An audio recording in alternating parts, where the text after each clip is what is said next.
2025 October മാസത്തിലേക്ക് നമ്മൾ പ്രവേശിച്ചിരിക്കുകയാണ്. കഴിഞ്ഞ 9 മാസങ്ങൾ ദൈവം അത്ഭുതകരമായിട്ട് നടത്തി, സൂക്ഷിച്ചു, പരിപാലിച്ചു. നമുക്ക് ആവശ്യമുള്ളതൊക്കെയും തക്ക സമയത്ത് ദൈവം ഒരുക്കി തന്നു.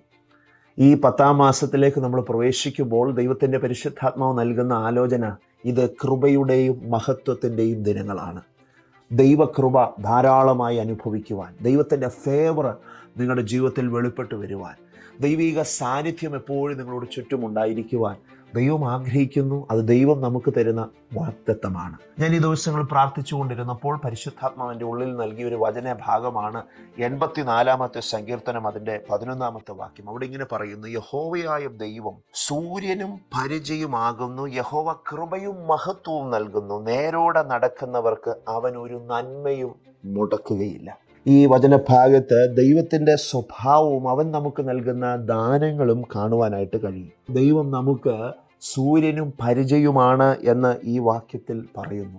സൂര്യൻ വെളിച്ചം തരുന്നു, സൂര്യൻ ഊർജം തരുന്നു, ജീവനെ നിലനിർത്തുന്നു. അതുപോലെ തന്നെ പരിചയം എന്നതുകൊണ്ട് അർത്ഥമാക്കുന്നത് സംരക്ഷണത്തെയാണ് സൂചിപ്പിക്കുന്നത്.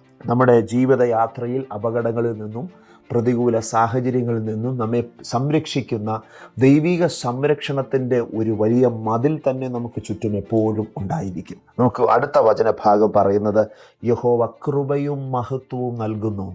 കൃപ കൊണ്ട്, മഹത്വം കൊണ്ട് നമ്മെ അലങ്കരിക്കുന്ന ദൈവത്തിൻ്റെ പദ്ധതികൾ ഈ മാസത്തിൽ ദൈവം നിങ്ങൾക്ക് വേണ്ടി തുറന്നു തരുമെന്ന് ഞാൻ പൂർണ്ണമായി വിശ്വസിക്കുകയാണ്.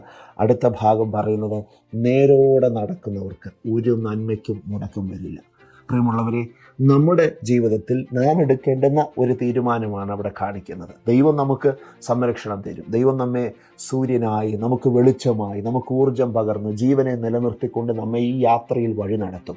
നമുക്ക് കൃപയും മഹത്വവും ധാരാളമായി പൊഴിച്ചു തരും. എന്നാൽ ദൈവം നമ്മിൽ നിന്ന് ആഗ്രഹിക്കുന്നത് ദൈവവചനത്തിൻ്റെ സത്യത്തിൽ നടക്കുവാനും ദൈവത്തോട് കൂടെ ചേർന്ന് ഈ യാത്ര തുടരുവാനും കപടതകളൊന്നുമില്ലാതെ, നാട്യങ്ങളൊന്നുമില്ലാതെ നേരോടെ ദൈവത്തോടു കൂടെ നടക്കുവാൻ ഈ മാസം നമുക്ക് ദൈവസന്നിധിയിൽ സമർപ്പിക്കാം. അങ്ങനെ നാം സമർപ്പിച്ചാൽ വചനം പറയുന്നു, ഒരു നന്മയ്ക്കും മുടക്കം വരത്തില്ല.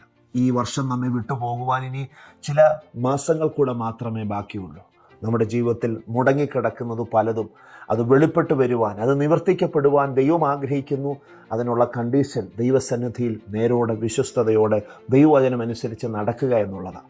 അതിനായി പരിശുദ്ധാത്മാവ് നിങ്ങളെ സഹായിക്കട്ടെ എന്ന് പ്രാർത്ഥിക്കുന്നു. എൻ്റെ വാക്കുകൾ ഇവിടെ ചുരുക്കിയാണ്. May God bless you abundantly.